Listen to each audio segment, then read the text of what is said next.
감사합니다. 가진 자의 행보라는 말씀으로 오늘 귀한 이 시간 은혜 받기를 원합니다. 원어 해석은 13절 그러나 나의 삶은 앗소에 이르고자 앞서가서 거기서 바울을 태우려고 배를 접하여 올라탔다. 왜냐하면 그는 도보 여행하려고 이같이 지시했던 것이더라. 그래서 그가 나의 삶에게 앗소에 이르고자 논의했던 것처럼 그를 태우고 미들레네에 이르고자 갔다. 거기서도 출항하여 이튿날 키오스 건너편에 도착했고 다른 날에 사모에 이르고자 들렀고 트로길리온 안에 머물렀고 밀레도에 이르고자 가진 자에게 갔다 그랬어요. 항해를 합니다. 건너가야 되니까 바다 건너 저쪽 건너편에 있는 자들에게도 복음을 전파해야 되기에 항해를 합니다. 우리 인생을 항해라고 말합니다. 우리는 항해자고 우리는 인생의 바다에서 항해를 하고 있다. 그럼 항해를 통해서 우리가 배워야 될 것들이 있는데 단순하게 사는 법을 배우는 겁니다. 내가 느끼는 내 보상감의 기준선이 낮아진다는 겁니다. 사람들은 다 보상 심리가 있어서 우리가 신앙생활을 하는 것도 보상 심리에서 오는 거거든요. 그럼 보상 심리가 높으면 높을수록 그 기준선이 높으면 높을수록 자존감이 떨어지고 만족감이 떨어집니다. 왜냐하면 우리가 살아가는 이 세상 또 내가 살아가는 그 내 모습은 내가 원하는 만큼의 보상을 가져다 주지 않기 때문입니다. 항해를 통해서 내 보상감의 기준선을 낮추는 거예요. 망망대해죠. 보이는 건 바다밖에 없습니다. 눈을 감을 때까지 출렁이는 파도뿐입니다. 그래서 오늘 하루의 생존에 감사하고 그 감사의 채도가 높아지고 그래서 다시 내가 잃어버렸던 믿음의 낯을 회복하기 시작하게 됩니다. 그래서 어떻게 보면 이 항해를 통해서 삶의 자연스러운 흐름을 되찾게 되기도 합니다. 그래서 시간의 풍요로움을 나는 소유하게 되고 그리고 내가 오늘 하루의 안녕감 그리고 내게 오늘 이 안정감을 갖게 하는 것이 얼마나 감사한가에 대한 그 행보를 이어가게 됩니다. 그리고 생생한 신앙의 현장의 체험을 하게 되기도 합니다. 오늘 우리 모두 앗소에 이르는 배에 승선하시기를 바랍니다. 이 앗소라고 하는 이 의미는 확실하다 이런 의미를 가지고 있습니다. 바울 사도가 3차 전도 여행의 그 회로에 드로아에서 바울은 육로로 그 일행은 수로로 이곳에 이르렀다 이렇게 말합니다. 같이 배 타고 움직이면 되는데 왜 바울 사도는 혼자 도보로 이 육로로 이렇게 앗소에 이르고자 했을까? 앞서갔다, 앞으로 나아가다, 전진하다 이런 의미를 가지고 있습니다. 능가하다 이런 의미입니다. 마태복음 26장 38절로 39절에 그때 그는 저 삶에게 말씀하시더라. 내 목숨이 사망까지 두루 근심이다. 너의 삶은 여기 머물러서 나의 결합하여 깨어 있으라. 그리고 조금 앞으로 가셔서 그의 얼굴을 접하여 엎드려 기도하시며 말씀하시되 내 아버지여 가능하시거든 이 잔이 나로부터 지나갔으면 합니다. 그럼에도 불구하고 내가 원하는 대로 마옵시고 오히려 당신의 원하는 대로 하옵소서 그랬어요. 무리들이 있는 그 제자들에게 말씀하시며 조금 앞으로 나아가셨다 그랬어요. 그 제자들의 생각을 능가하여 가는 겁니다. 일보 전진을 하는 겁니다. 주님은 후퇴는 없었어요. 전진만 있었을 뿐입니다. 주님의 근심이다. 무엇이 근심이었나? 사망에 이르르는 그 근심이 온다는 겁니다. 신이어도 아무리 철인이어도 아무리 강한 자라도 내가 내 앞에 죽음을 맞닥뜨릴 수밖에 없는 상황이 벌어지면 누구나 다 근심을 하게 됩니다. 그 슬픔이, 그 한숨이 밀려왔습니다. 제자들 향하여 깨어 있어라. 정신을 차려라. 그러면 제자들이 정신을 못 차리고 있었다는 것인가? 못 차리고 있었다는 겁니다. 그러니까 정신 차려라는 말을 하는 것이죠. 그리고 기도하셨죠. 하나님을 향하여 소원합니다. 이 기도라고 하는 이 의미가 히브리어로 넘어가면 테필라라는 단어를 만들어냈는데 목표를 입으로 가르쳐서 소망하다. 우리의 목표는 뭐냐? 우리의 목표는 십자가입니다. 그 십자가를 입으로 가르쳐서 소망하게 만드는 것. 그럼 내가 하나님께 기도를 한다는 것은 십자가가 내 삶의 소망이 될 수 있도록 나를 가르치는 겁니다. 그걸 기도라고 하는 거예요. 이 잔을, 이 죽음을, 나에게 주어져 있는 숙명을, 잔을 마실 수밖에 없죠. 내게 주어진 숙명을 먹을 수밖에 없죠. 그 숙명이 내 삶에게 지나갔으면 합니다. 나에게 이르르는 그 죽음의 숙명이 내 삶에게 오지 않고 소멸되어지기를 원합니다. 이렇게 하나님을 향하여 기도하였습니다. 그러나 주님은 그 죽음의 잔을 마시죠. 그 목숨을 마십니다. 그러면 그 목숨적 존재가 누구였던가? 바로 저와 여러분들은 목숨적 존재입니다. 목숨을 가지고 태어날 수밖에 없었던 숙명. 그러면 목숨으로 계속 살다 보면 결국은 그 인생은 하나님의 영이 되어지지 못하고 하나님의 살아있는 영을 내가 경험하지 못하는 죽음에 이르르는 잔을 마실 수밖에 없습니다. 결국은 주님이 마신 이 목숨의 잔은, 죽음의 잔은 저와 여러분들이었어요. 저와 여러분들이 그 죽음에 이르르는 목숨적 존재, 그 잔을 마신 겁니다. 그래서 그 잔을 마시고 부활하실 때 그 목숨적 존재였던 나와 함께 부활하시는 거예요.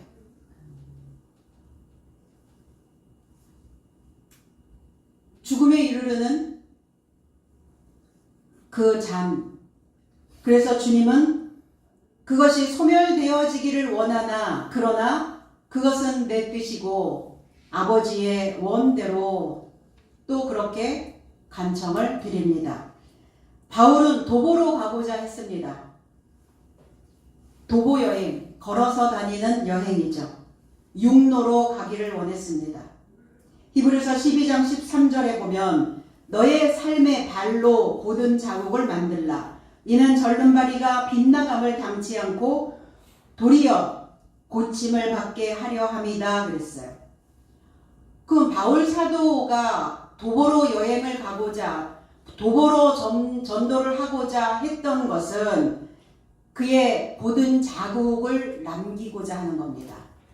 그러니까 살아있는 자만이 자국을 남길 수가 있죠. 죽은 자는 발자취를 남길 수가 없습니다. 곧은 것, 바르게 하는 것, 선을 지키는 것. 그래서 하나님의 말씀을 옳게 분별할 수 있도록 바울 사도는 많은 사람들에게 곧은 길을 만들어주고 있는 것입니다. 절름발이 불구되어져 있는 자. 왜 그들이 불구가 되어졌을까? 왜 절름발이가 되어졌을까? 빗나갔다는 거예요. 곧장 가야 되는데, 곧장 와야 되는데 빗나갔어요. 삐뚤어져 있어요. 엇나갔다, 우리 그런 표현을 많이 하죠. 그래서 그 인생들이 고침을 받게 하려고. 그럼 고친다는 것은 뭐냐? 그들의 인생을 견고하게 묶어놓는 거예요. 다리가 흔들리니까, 갈팡질팡하니까, 믿음이 없으니까, 나는 믿음이 있는 것 같은 느낌만 가지고 있을 뿐이지 정작 믿음을 발휘해야 될 때 믿음을 발휘하지 못하고 있다면 그는 절름발이 인생이라는 겁니다. 그래서 바울의 도보 여행은 고든 자국을 만들어서 짝발을 띄고 있는 자들을 온전케 하고자 하는 것이다. 양쪽의 크기가 모양이 다르게 생긴 발을 짝발이다 이렇게 얘기합니다. 그럼 우리는 신앙생활을 하는 목표가 뭐냐? 곧은 발이 되기를 원하는 거예요. 곧은 발로 서 있기를 원하는 겁니다. 이게 삐딱하니 서 있으면 어때요? 짝발 띄고 있다 이렇게 표현하죠. 그러면 곧은 발로 서 있으려면 우리의 눈 위에 십자가가 얹혀져 있어야 합니다. 이 고들직이라고 하는 한자를 풀어보니까 눈목 위에 열십자가 있더라고요. 우리의 눈 위에 항상 이 십자가가 기준이 되어져서 있어야 그래야 우리의 모습이 곧게 성장하겠구나. 이게 고들직자예요.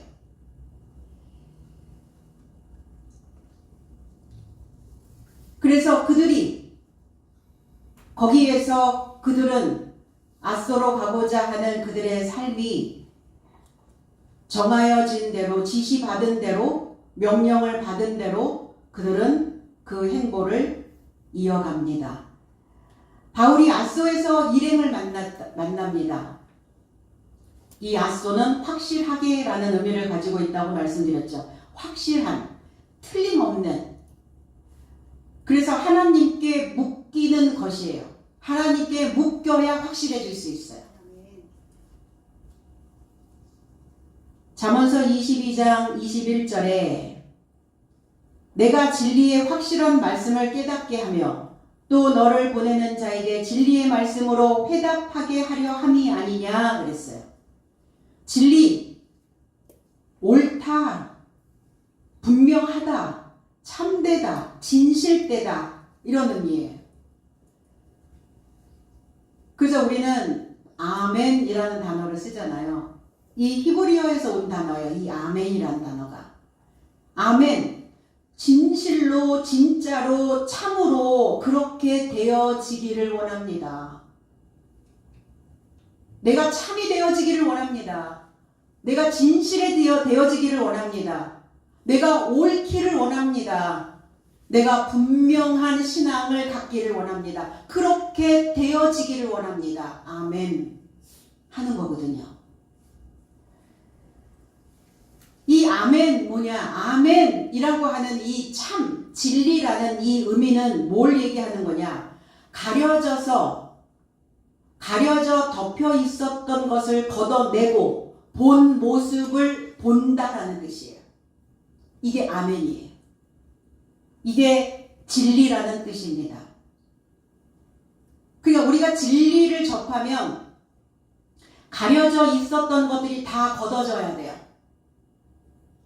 내 안에 숨어있던 것들이 다 드러나야 됩니다. 내 본 모습이 무엇인지를 정확하게 분명하게 확실하게 보고 가야 된다는 겁니다. 그럴 때 우리는 자유를 느껴요. 내가 누군지, 나는 왜 이런 생각을 하고 왜 이런 삶을 살고 이런 행동을 하는지 알지 못하면 우리는 자유롭지 못해요. 그냥 다른 사람들에게 보여주기 위한 행위, 보여주기 위한 모습만, 그런 모양만 찾고 만들어낸다는 겁니다. 이 사람을 만나면 그 사람이 원하는 모양을 만들고 저 사람을 만나면 저 사람이 원하는 모양을 만들어요. 하나님과 하나 되어진 하나의 얼굴이 되어져야 되는데 내 안에 천의 얼굴을 만든다는 겁니다. 어떤 얼굴이 진짜 나을까? 어떤 사람을 만나서 진짜 내 모습을 찾을까? 그리스도 예수. 그래서 덮여 있었던 것들이 벗겨지는 겁니다. 내가 이 모습이었구나 알게 되는 거예요.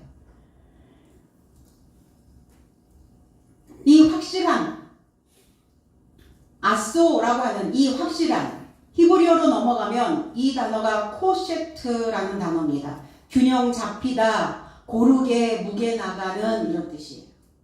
균등한 이런 의미도 갖고 있어요. 그래서 우리가 사람들을 볼 때, 아, 저 사람 확실한 사람이야. 이렇게 얘기하죠. 그래서 그 사람이 진실하고 덮여 있는 게 없고 보여지는 그 모습이 본 모습이 그 사람의 전부고 숨기는 거 없고 가려지는 거 없고 그냥 투명한 사람. 그래서 진실하고 확실한 사람에게 이렇게 표현합니다. 그 사람 무게가 있어. 그 사람 몸무게가 뭐 몇 킬로길래 무게가 많이 나간다는 말입니까? 뭐 침묵하고 있어서 말 안 하고 있어서 엄숙하게 있어서 그래서 무게가 나간다고 얘기하는 게 아니죠. 균형이 잡혔다는 겁니다. 그 사람의 보이지 않는 내면이 보이는 면과 동일하다라는 거예요. 우리의 신앙생활이 우리의 생활과 우리의 삶과 균등하다는 겁니다. 확실한. 그래서 이 확실한 말씀을 깨닫게 하며 확인하며, 그러니까 확인하며 믿으시라고요. 확인해야 된다고요. 확실한지 확실하지 않은지.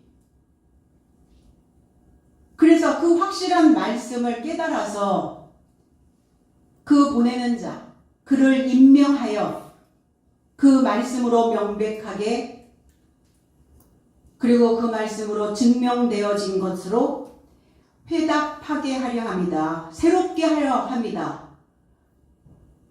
그 인생을 임명해서 확실한 말씀으로 지정된 말씀으로 하나님이 우리에게 주시는 보상은 그 확실한 말씀 그리고 지정된 말씀 명백한 말씀으로 우리를 새롭게 하시는 거예요.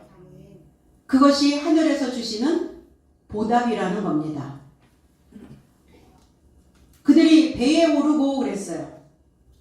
배에 올라갑니다. 들어 올리다, 받아 올리다 이런 의미예요. 아날람바노라는 단어. 아나, 위로, 위의 것으로 들어 올려지다.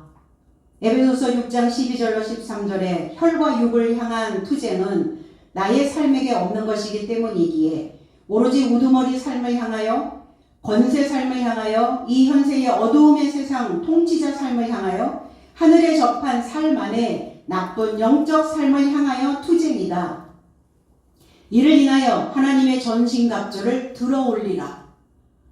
이는 나쁜 날 안에서 대항할 수 있게 하려 함과 전체 삶을 너의 삶이 실행하여 설 수 있게 하려 함이다 그랬어요. 우리가 싸우는 것은 혈과 육이 아니다. 언제까지 맨날 육신에 온 것들, 본성적인 것들, 가인의 후예적인 요소들, 동물적인 그 습성들, 언제까지 그것과 싸우는 거냐? 나는 그것과 싸우는 것이 아니다. 싸우는 것이 무엇과 싸우는 거냐? 우두머리 삶, 권세 삶, 이 현세의 어두움의 세상 통치자. 내 안에 있단 말이에요. 이 삶이 무엇이 나로 하여금 하나님이 아닌 내 생각이 우두머리가 되게 만들었는가? 무엇이 내 생각을 조정하는가? 무엇이 내 삶을 지배하고 있는가? 우두머리죠. 권세상, 권위주의자. 그냥 권위주의자적인 사고를 가지고 있으니까 어떻죠? 흘러가지 않아요. 맨날 똑같은 거예요. 교회는 열심히 따라다니고 교회는 열심히 다니고 있는 것 같은데 생각은 바뀌지 않는 거죠. 그러니까 그럴 바에는 생각도 하지 마세요. 생각을 하지 마세요. 그럼 생각도 안 하면 어떻게 해요? 바뀌지 않을 거면 생각하지 말라는 거예요. 왜냐면 괜한 감정 소모만 있을 뿐입니다. 생각하죠. 그거 해야 되는데, 저거 해야 되는데, 숙제 해야 되는데, 운동도 해야 되는데, 다이어트도 해야 되는데, 돈도 모아야 되는데, 생각만 맨날 하잖아요. 감정만 소모되는 거예요. 걱정, 근심만 만들어내는 거예요. 그렇게 하지 말고 차라리 그 중에 하나라도 움직여서 실행하라는 거예요. 성경은 그렇게 말씀하고 있는 거죠. 움직여라. 보여줘라. 그냥 권위주의적인 사고가 있으니까 딱 굳어있는 거예요. 안 바뀌는 거예요. 생각은 많이 해요. 생각만 많이 하면 뭐 하냐는 거예요. 이 현세의 어두움의 세상 통치자상 머물러 있는 거예요. 새로운 지식을 습득하지 않는 거예요. 그 자를 어두움이라고 말합니다. 새로운 정보를 받아들이지 않는 거예요. 어두움이라고 얘기하는 겁니다. 이들이 하늘에 접하여 있는 나쁜 영적 삶이다. 이들이 다 하늘이에요. 내 안에 하늘이에요. 그러니까 하나님이 말씀을 하셔도 새로운 메시지가 들어와도 해석된 말씀이 들어와도 그 말씀을 부여잡고 이 나쁜 영적인 삶과 투쟁하려고 하지 않는 겁니다. 쓸데없는 감정 소모만 계속 하고 있는 거예요. 하늘 아래 전쟁이 발생을 합니다. 미카엘과 큰 용, 본래 뱀, 마귀라 초청된 사탄과의 나쁜 영적 투쟁입니다. 우리의 투쟁은. 그러니까 하나님의 전신갑주. 전신갑주가 뭐냐? 완전한 무장이란 뜻이에요. 한 벌의 갑옷이란 뜻입니다. 그럼 우리가 입어야 되는 갑옷은 뭐냐? 빛의 갑옷이죠. 갑옷은 뭡니까? 무기입니다. 도구예요. 깨닫고 알고 분명하고 확실하고 그 확실한 그 말씀의 옷을 입는 거예요. 그게 우리에게는 도구가 되어질 수 있다는 겁니다. 예수 그리스도의 통찰력으로 무장하는 거예요. 사물을 환히 꿰뚫어보는 능력이죠. 전신갑주를 들어올려라 그랬어요. 전신갑주를 입어라 한 것이 아니라 전신갑주를 들어올려라. 받아 올려라. 이 단어가 예수 그리스도가 하늘로 승천하시는 것을 올리워가는 것을 본 그대로 오시리라. 그 단어예요. 아날람바노. 이게 승천이란 단어입니다. 들어 올리는 거예요. 말씀을 들어 올리는 겁니다. 깨달아진 것을 들어 올리는 거예요. 내가 실행해야 될 것을 들어 올리는 거예요. 내 삶에 많은 사람들 뿐만이 아니라 나 자신에게도 나에게도 본이 돼야 되잖아요. 내가 내 삶에 본은 하나도 안 내면서 다른 사람이 나를 본이 되게 봐줄까? 그건 포장이라는 겁니다. 아름다운 것으로 포장은 하나, 그러나 그것은 비가 오고 바람이 불고 폭풍우가 치면 그 집에 창수가 나면 그 포장지는 벗겨집니다.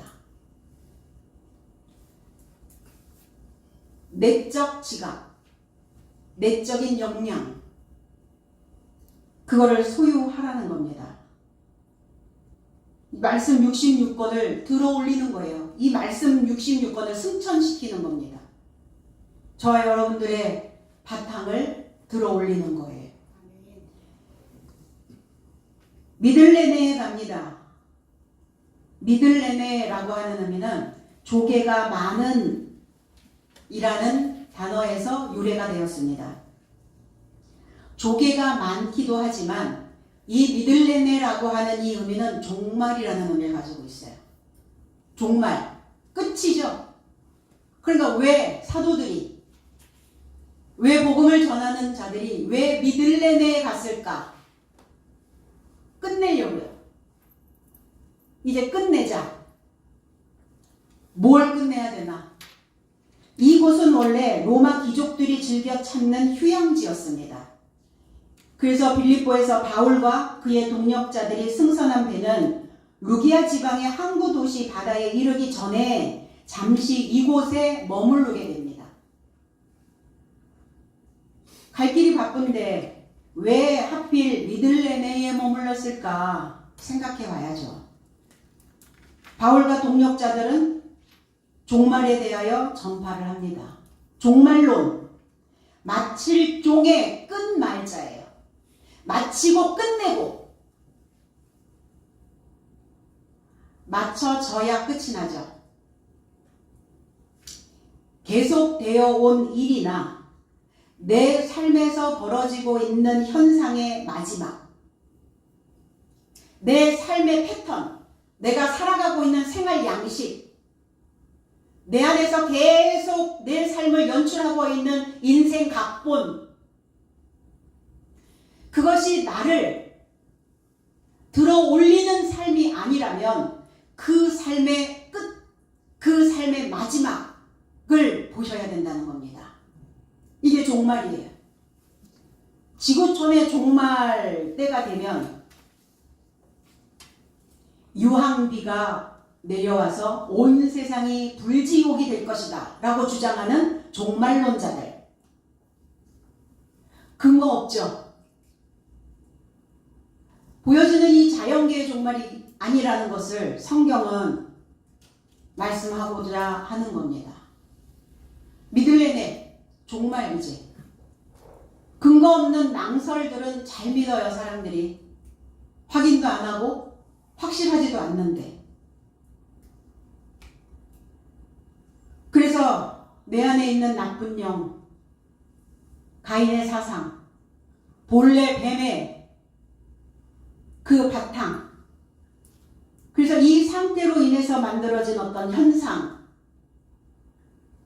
이 삶의 끝이 저와 여러분들에게는 종말이라는 겁니다.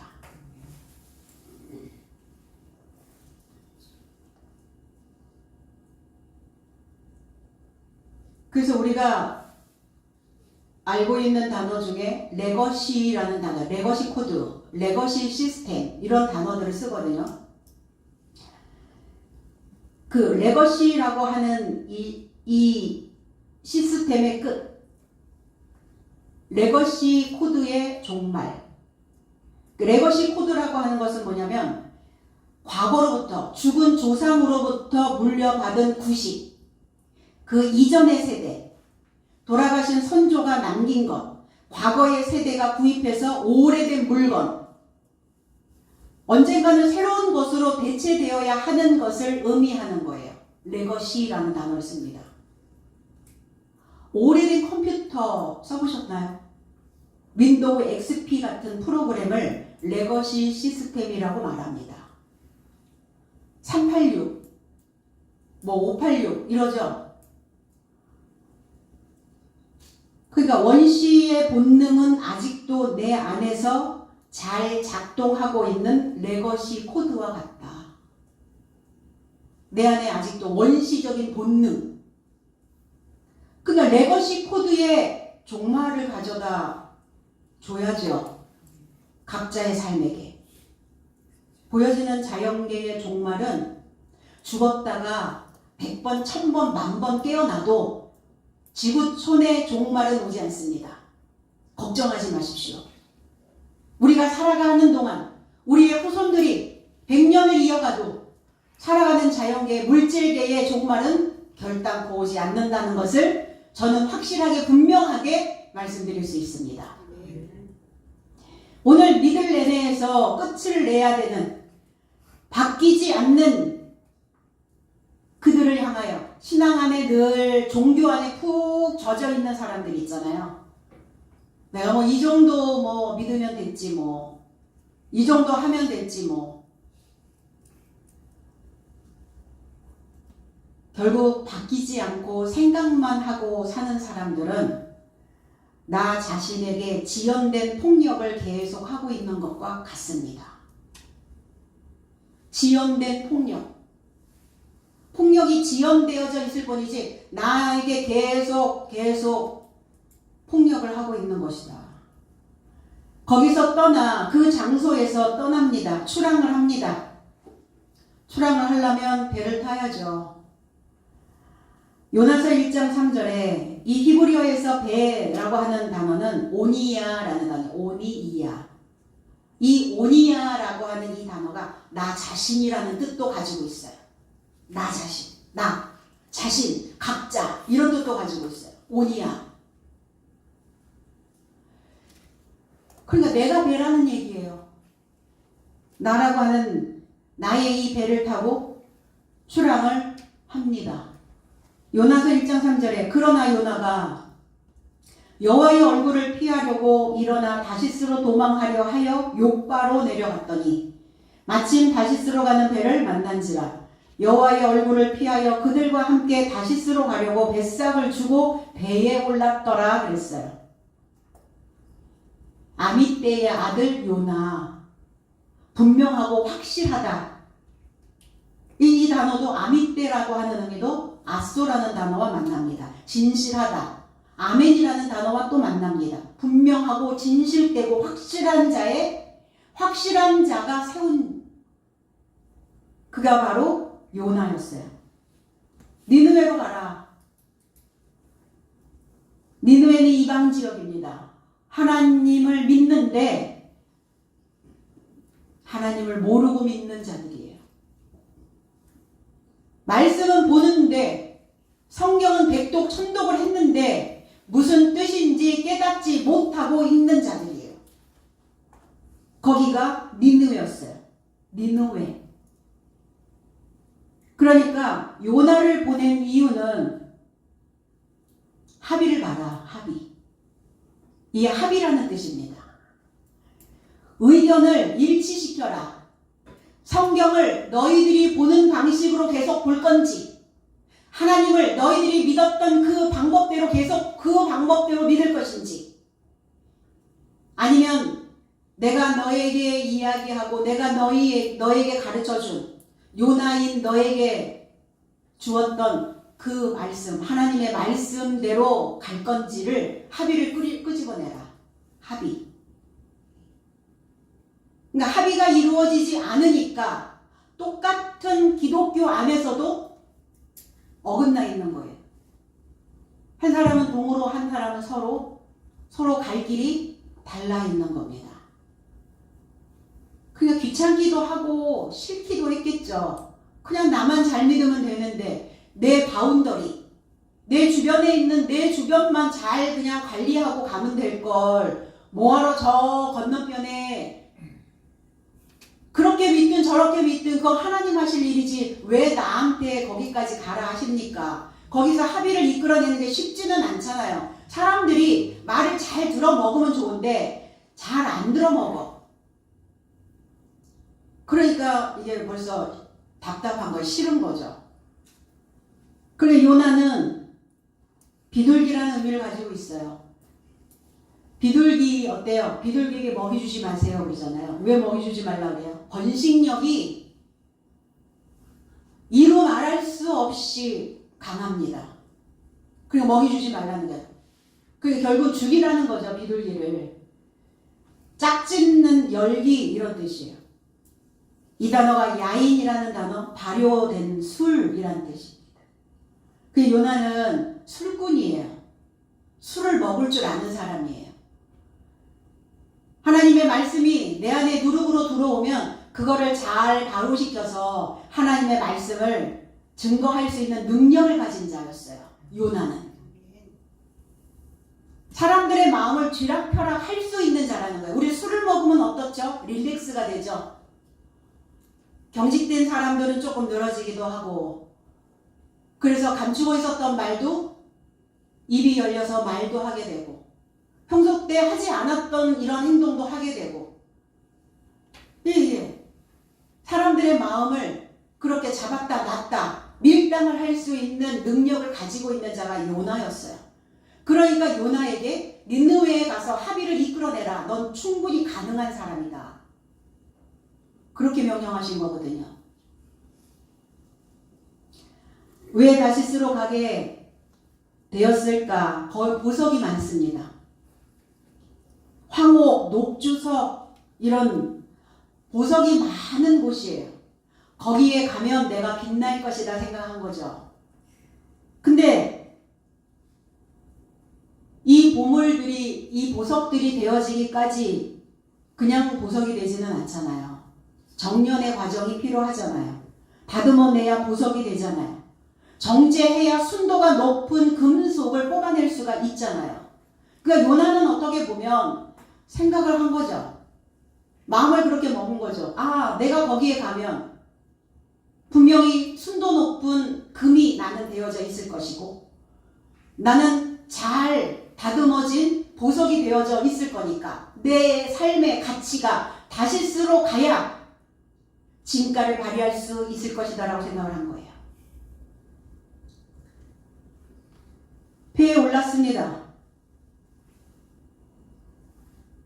배에 올랐더라. 개역성경에는 그렇게 되어져 있는데 이 단어는 야라드라는 단어인데 내려오다, 내려놓다, 밑으로 내려가다라는 뜻이에요. 그러니까 배에 올라간 게 아니라 배 밑으로 내려간 거예요. 내려간 거예요. 올라간 게 아니라 배 밑으로, 밑창으로. 왜? 우리가 출항을 하려면 내려놓아야 하는 것들이 너무 많거든요. 우리 인생을 가면서 내려놓지 못하고 가는 것들이 많아요. 그러니까 뭐라고 얘기합니까? 내려놔 그러잖아요. 내려놔집니까? 아니 내려놓으라고 말만 하면 내려놔지냐고요. 어떻게 내려놔야 되는 것을 알려줘야지 되잖아요. 버려. 그 생각을 버려.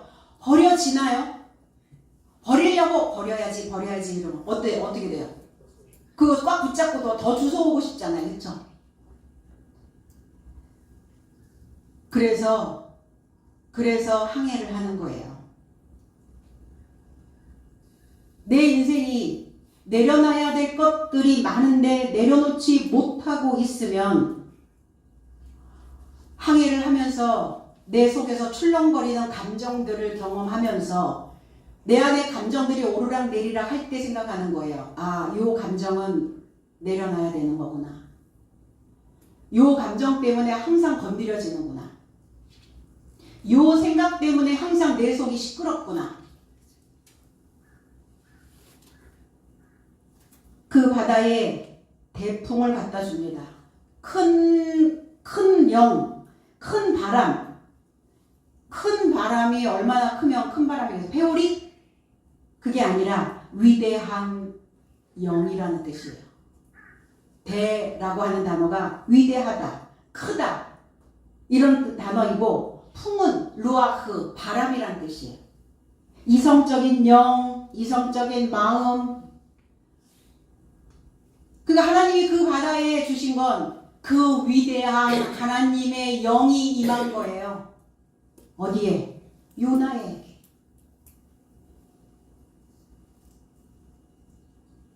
그리고 흔들리기 시작하죠. 아, 내가 그동안 이렇게 신앙생활하면 정말 잘하고 있는 거라고 생각을 했는데 하나님 뒤흔들어 버리시는 거예요. 너의 생각이 틀렸다. 다시 고쳐먹고 다시 너의 삶을 다시 만들어라. 뒤흔들려 버리는 거예요. 위대한 하나님의 말씀. 진짜 말씀이 던져지잖아요. 흔들려요. 폭풍우가 일어나야지 정상이에요. 건드려져야지 맞는 거예요. 왜? 그 말씀이 살아있기 때문에. 건드려지지 않는다. 내가 예전에 들었던 것과 똑같다. 내가 먹었던 거 똑같아. 그럼 살아있는 게 아니죠. 신선한 게 아니죠. 새로운 게 될 수가 없는 것이죠. 그래서 깨어졌다. 파열되어졌다. 자기의 머리 안에 항상 불이 켜져 있어요. 그 켜져 있는 불빛을 향해 가는 겁니다. 사람들은. 그게 옳고 그게 맞고 나는 그렇게 살아야 하고 요나는 다시스로 가야 내가 빛이 나고 내가 신앙생활을 해왔던 이 패턴 그대로 유지하고 가도 상관없고 하나님의 큰 영이 그 이성적인 영이 그 요나 안에 던져지니까 흔들려 버린 거예요. 요나 안에 머리 안에 켜져 있었던 그 불이 꺼진 거예요. 그 불을 끄시는 겁니다. 그 불은 꺼져야 해요. 그래야 하나님이 내게 붙여주시는 성령의 불, 거룩한 불, 진리의 불이 다시 붙을 수 있습니다. 그 불이 계속 타고 있으면 하나님의 영을 내가 받을 수가 없잖아요. 대풍이 오지 않잖아요. 대풍이 오는 게 겁나나요? 폭풍우가 오는 게 겁나나요? 왜 그렇게 하셨는가?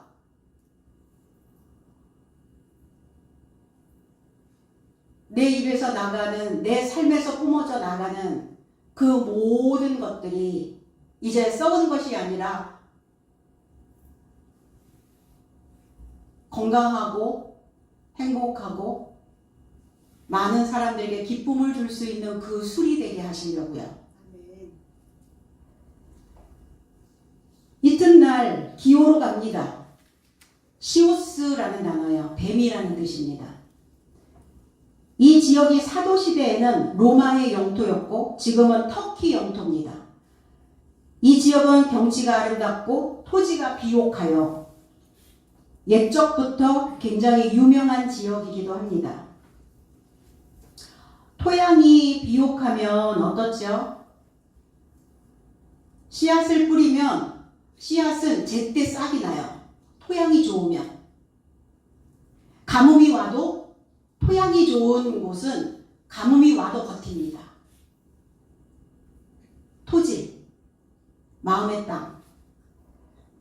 그래서 이곳에 복음을 뿌리러 3차 전도 여행을 마치고 돌아올 때 이곳에 잠깐 들리는 거예요. 기호라고 하는.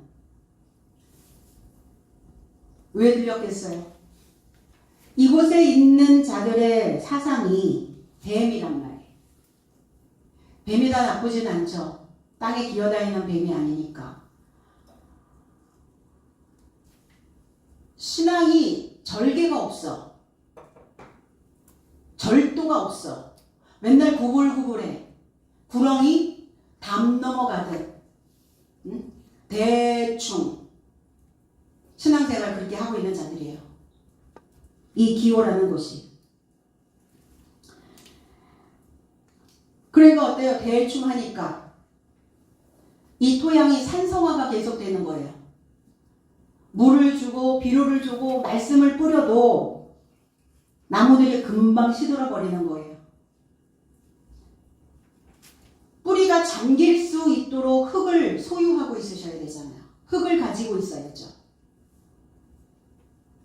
그래야 곱게 서는 줄기가 만들어진다는 겁니다. 토양이 좋아서 잘 말씀이 스며들면 여유가 생기죠. 여유.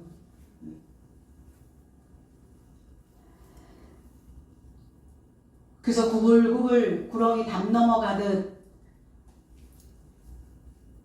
그렇게 기어가고 있는 그 신앙인들을 이제 바르게 세워주는 그 역할을 하고자 기호에 들렸습니다. 오늘 저와 여러분들의 기호에도 잠깐 들렸다 가시라고 오늘 이 사도들을 요청하시는 시간 되기를 원합니다. 그 이튿날 시모로 갑니다. 이 시모라고 하는 의미는 높은 곳이란 뜻이에요. 이 지역은 철학적 지식으로 굉장히 높아져 있는 곳이기도 해요. 이 섬은 헬라 철학자 피타고라스 들어보셨죠? 수학 피타고라스의 정리 뭐 한 번쯤은 들어보셨을 것 같아요.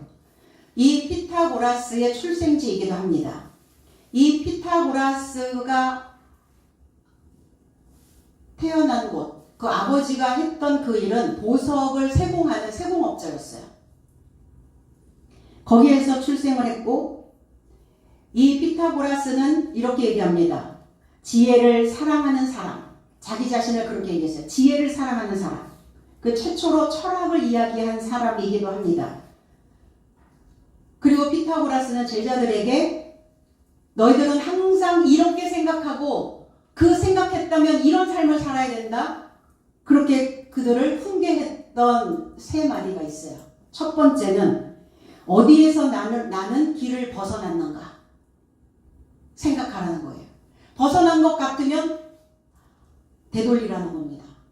두 번째, 나는 무슨 짓을 한 것인가? 책임 없는 무책임한. 나는 지금 무슨 짓을 한 거지?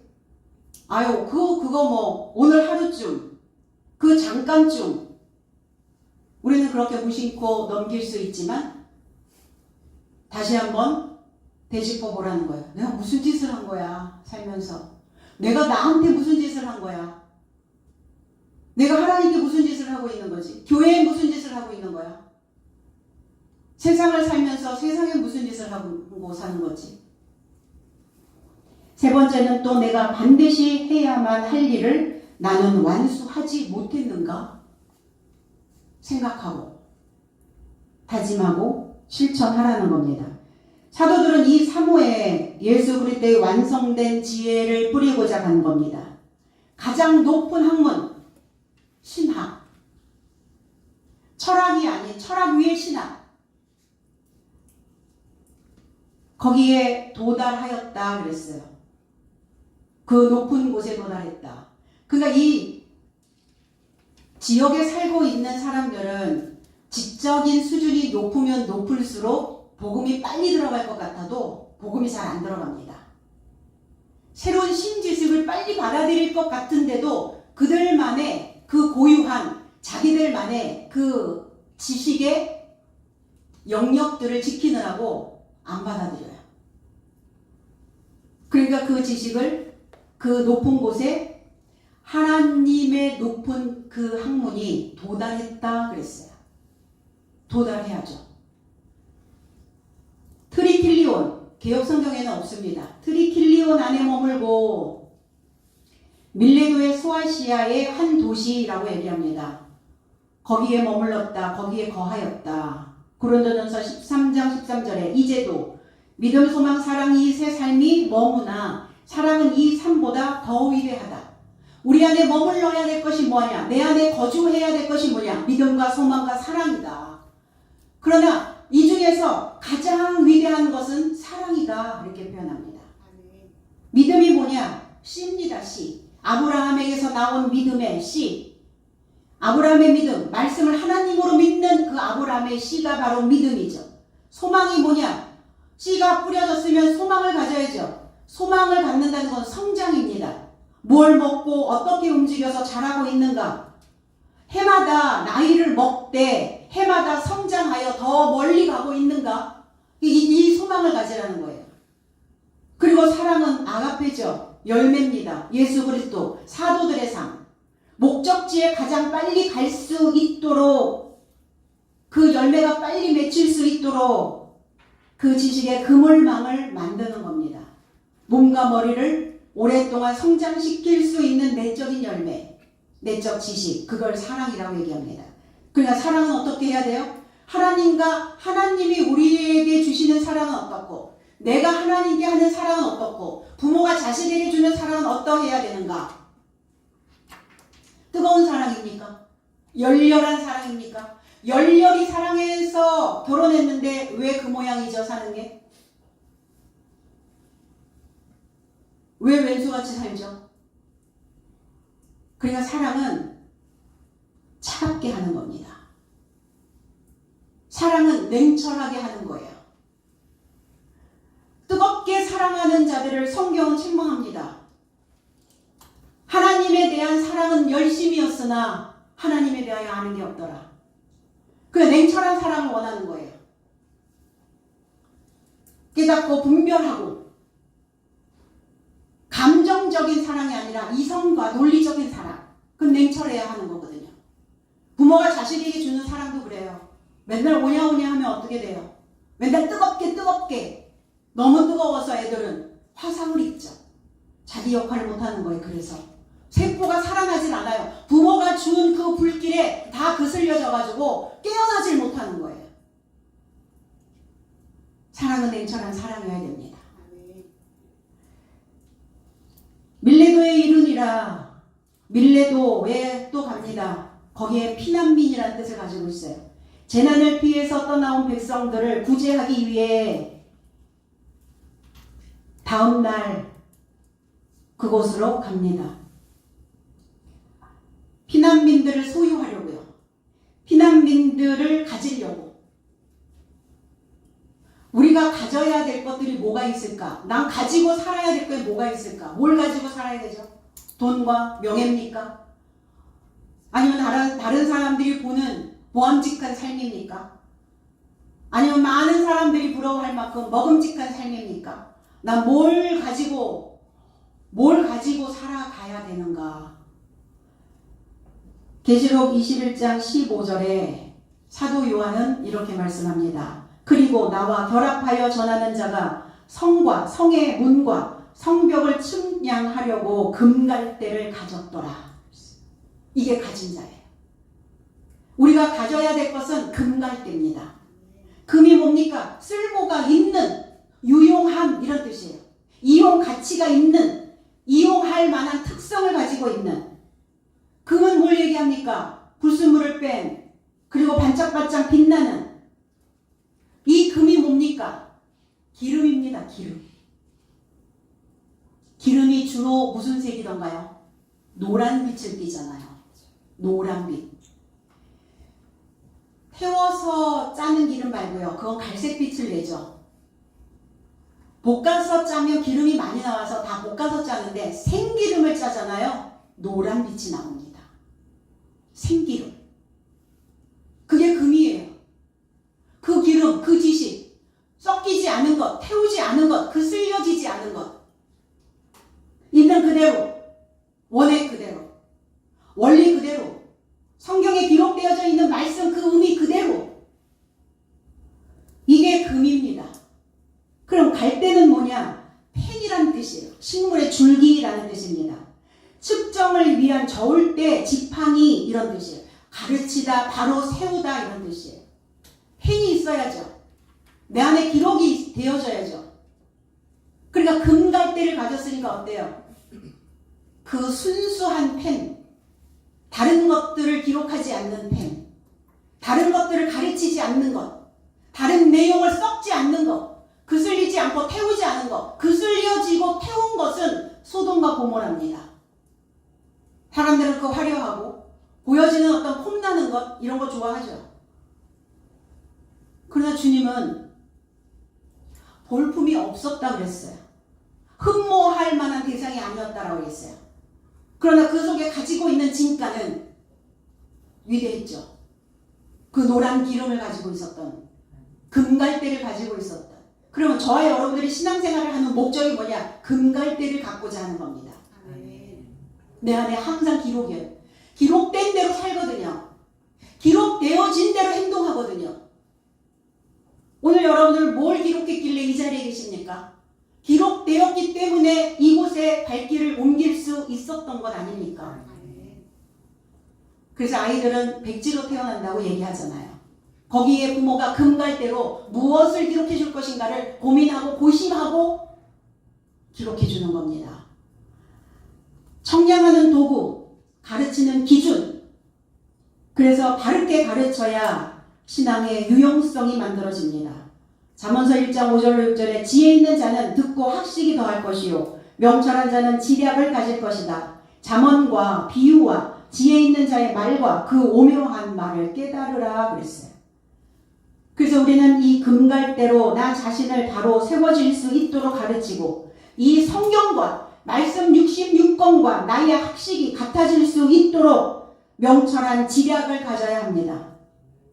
총명하고 사리에 밝은 지략이라는 게 뭡니까? 해결책을 능숙하게 세우는 뛰어난 슬기와 계략을 이야기합니다.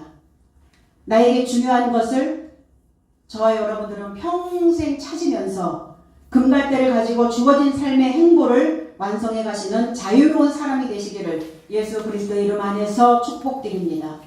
기도하겠습니다.